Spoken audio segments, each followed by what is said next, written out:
Señor Secretario General de la Organización de los Estados Americanos, Luis Almagro, gracias por estar con nosotros. Muy buenos días. Un gran placer, buenos días. ¿En qué momento se desarmó su propuesta de la Carta Democrática para el caso Venezuela? ¿Cómo es la pregunta?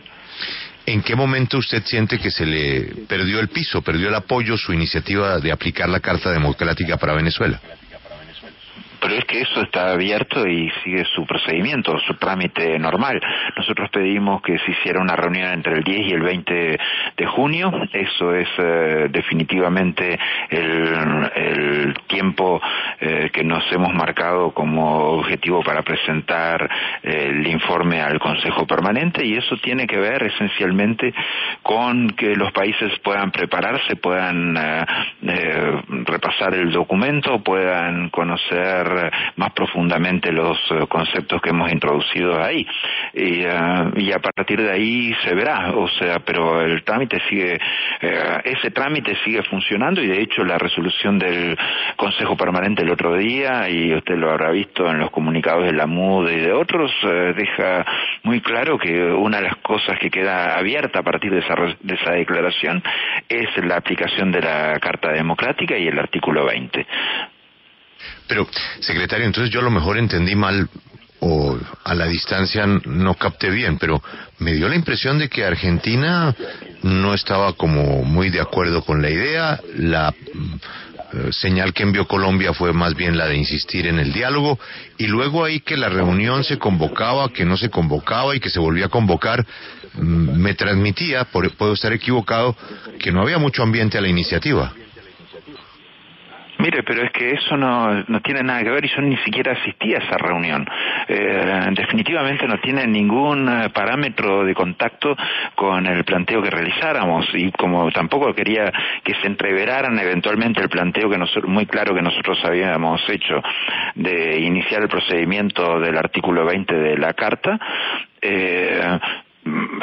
Por eso no fuimos a estas reuniones, que definitivamente iban a atender otro proyecto de declaración que no tenía absolutamente nada que ver, pero que tenía una importancia estratégica muy importante, que era buena, que es bueno destacar acá. Por primera vez desde el 2014, los países se decidieron a abordar el tema Venezuela en el Consejo Permanente. Un punto 2 es que si la evolución que tuvo ese documento también fue de acercarse a las propuestas que nosotros hemos realizado y las recomendaciones que nosotros habíamos realizado.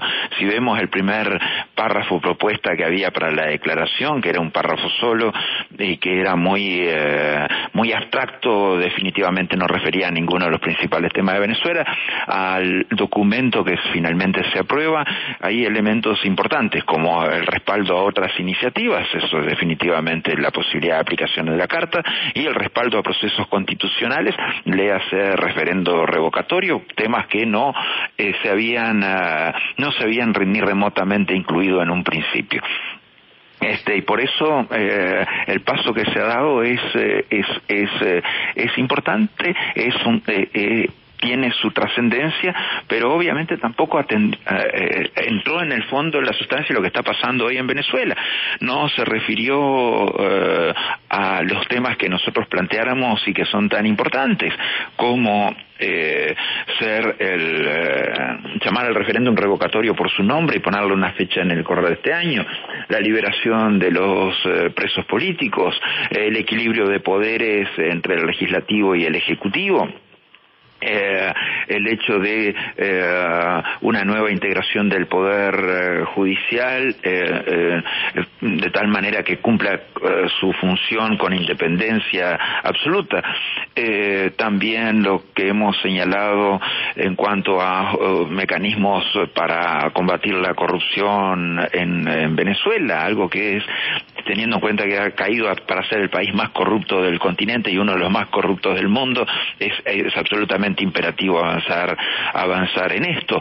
Entonces, los principales temas todavía, y la situación, la crisis humanitaria y la necesidad de abrir canales internacionales para eso. Entonces, Eso es algo que todavía queda por abordarse, y eso es concretamente el planteo que hemos realizado y la posibilidad de una reunión entre el 10 y el 20 de Claro, junio. pero señor Almagro, entendiendo que usted es optimista y que dice que es la primera vez que se aborda en el continente la situación de Venezuela, también es cierto que sorprendió al continente entero, por ejemplo, la posición de Argentina.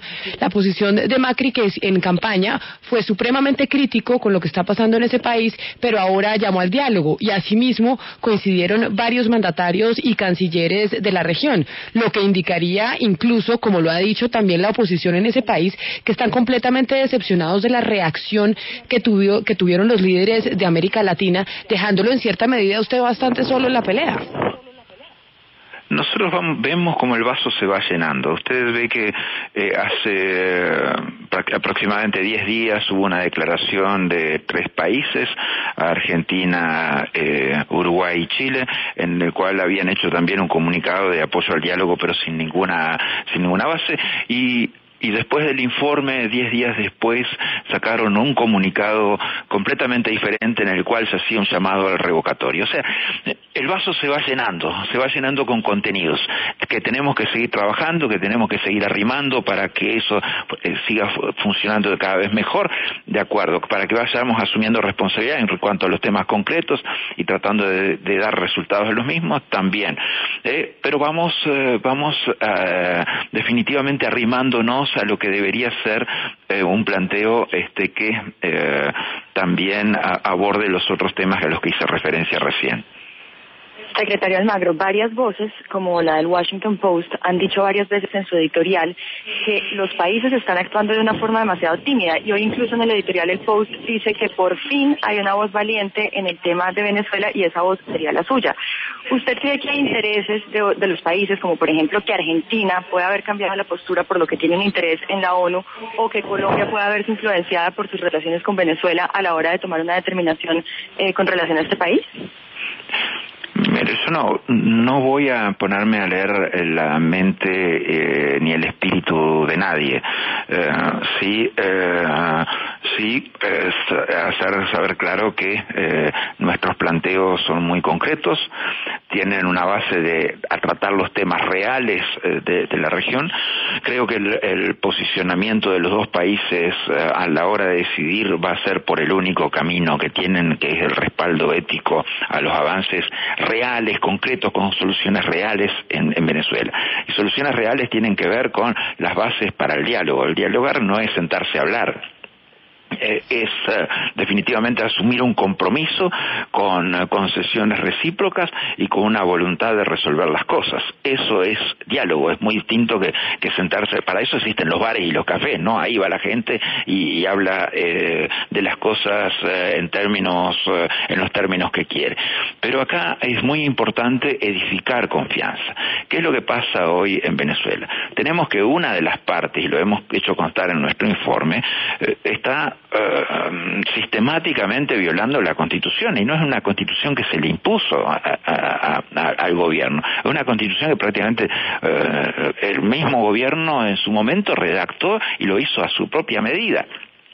Entonces, cuando ni siquiera se cumple con la Constitución, es muy difícil que uno pueda tener confianza que se vayan a cumplir con los compromisos de un acuerdo que pueda surgir. Entonces, edificar esa confianza requiere cosas previas que creo que se han planteado adecuadamente. Una fecha para el referéndum revocatorio, soltar a los presos, resolver aspectos de la crisis humanitaria. Y ese es el camino. El diálogo tiene que tener una base cierta, real, de resolver los problemas reales de una manera concreta. El diálogo también fue el Pacto de Múnich, ¿no? O sea, y como bien lo dijo Hitler, lo dijeron sobre Hitler, ¿no? O sea, y en ese sentido la voz de Churchill fue muy dura y muy contundente. Entre el deshonor y la guerra eligieron el deshonor, e igual van a tener la guerra.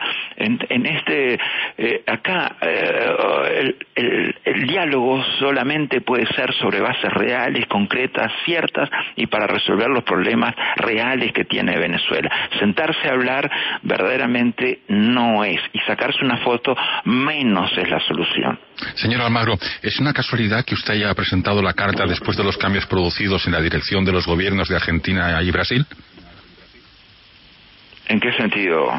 Esto es un proceso evolutivo en el cual usted sabe que arrancó en marzo, a principios de marzo fue que la Asamblea Nacional Venezolana hizo un planteo de que iban a venir a la OEA a entregarme una solicitud de aplicación de la Carta Democrática Interamericana. A partir de ahí comenzamos a recibir información y la última y recibimos misión de la Asamblea Nacional en abril y en mayo de este año. Después de la presentación en mayo de la última documentación que nosotros habíamos solicitado y una vez redondeado nuestro informe, lo presentamos en el Consejo Permanente.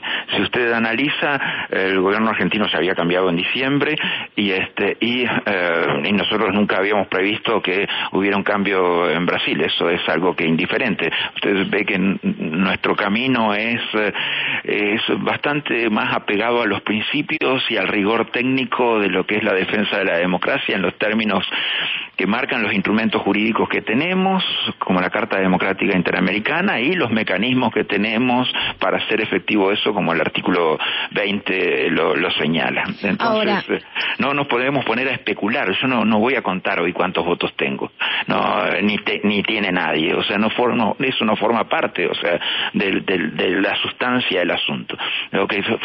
El problema que tenemos es un problema que afecta al pueblo de Venezuela, y si tenemos que tener definitivamente una acción concreta sobre ese particular.